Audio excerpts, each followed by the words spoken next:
So I'd really love for you to go through what you thought about with the history of Chapel Hill from a black perspective, like you said. Well, Chapel Hill, the black community, was parceled in several sections.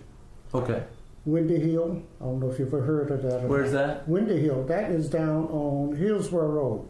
And then we had a major area called Tin Top. Okay, and then there was another section called Sunset. Which of them was the biggest of the three sections? The one that you all refer to as North Side. We call it Pottersfield. Okay. All right? And Pottersfield was started next street on.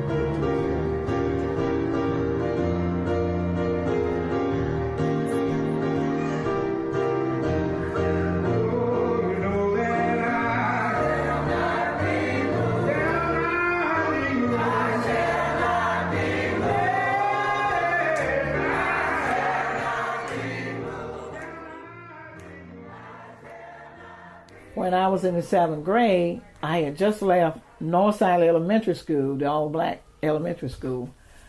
Chapel Hill Junior High was the last place I wanted to go because that was all-white school. But anyway, I went anyway, and I was spit on, kicked on, called names all day long, and all that I was supposed to learn in that atmosphere. When I was coming home, a lot of anxiety as I was going home. But as I got close to my neighborhood, I got right there at the intersection of Church Street and Lindsay Street. The anxiety, a whole lot of that stuff ended, and as I was coming down McDade Street, it stopped. As long as you stayed in the perimeter of that neighborhood, you were safe from the outside world because you were in a cocoon safe. But we don't have that now.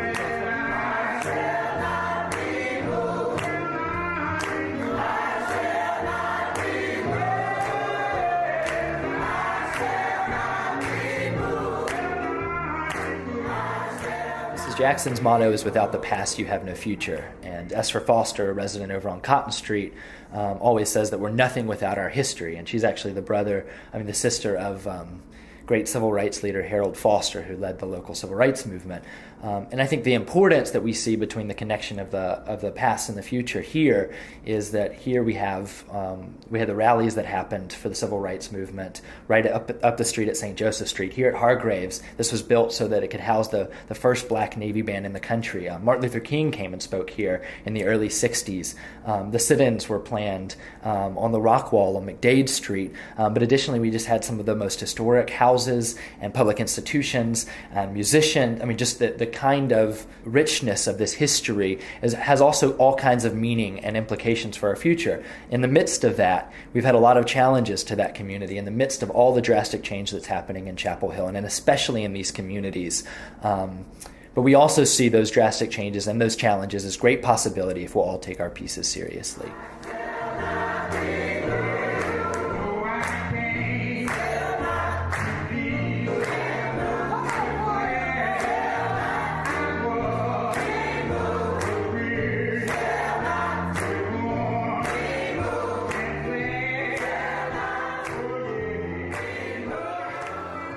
Community is what got people through. Neighbors is what got each other through hard times back in, when my grandmother was coming up, or when her mother was coming up. It was neighbors helping one another is what got people through hard times, And I know with, the recent recession scare and all, things happening in the world today, like I said, we never know when we're going to need one another. So, we better start thinking of some ways to bring people together,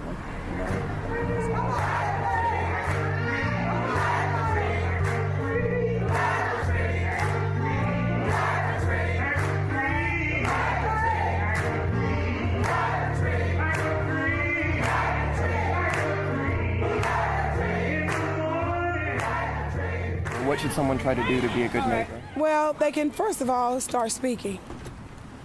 It doesn't take much to open your mouth and say, "Hi, how are you?" Even if you're walking down the street, "Hi, how are you?" If you're standing in a line, you say, "Well, isn't this a long line?" And then they begin a conversation. You can strike up a conversation with just 2 or 3 words.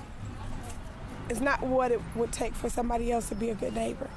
What it would take for us, the individual, to be a good neighbor. We have to look inside ourselves, first of all, and search wholeheartedly what it is about us that makes us unapproachable. If we're unapproachable, we're not a good neighbor.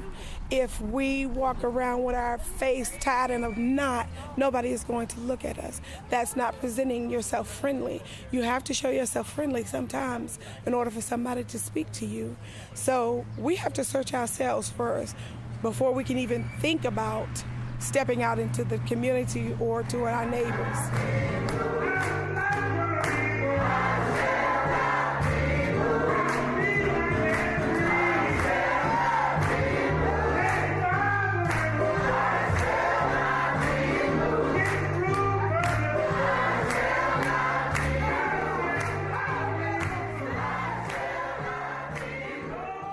Something I've been thinking about a lot lately is that I think of myself as a student that's here for 4 years, and I think of like my contributions, like both negative and positive, to this area and to people to live here as like a temporary thing. I think that's really problematic because I'm a temporary student, but students are not temporary. Mm-hmm. I think students are part of the Northside narrative, and the way that the reason that it's negative is because students don't realize that they are consistently part of the Northside narrative. Mm-hmm.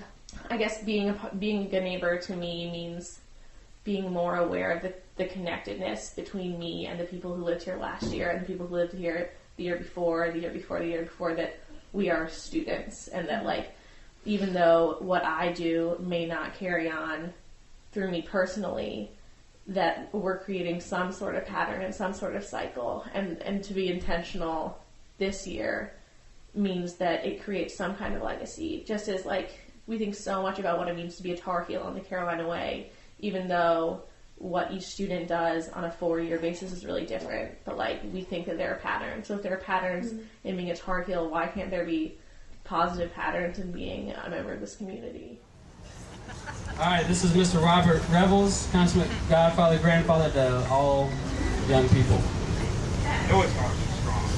And the name of the song is I Shall Not Be Moved. Oh, you know that I shall not be moved. Shall not be moved. I shall not be moved. Oh, you know that I shall not be moved. Shall not be moved. I shall not be moved. Just like a tree, planted by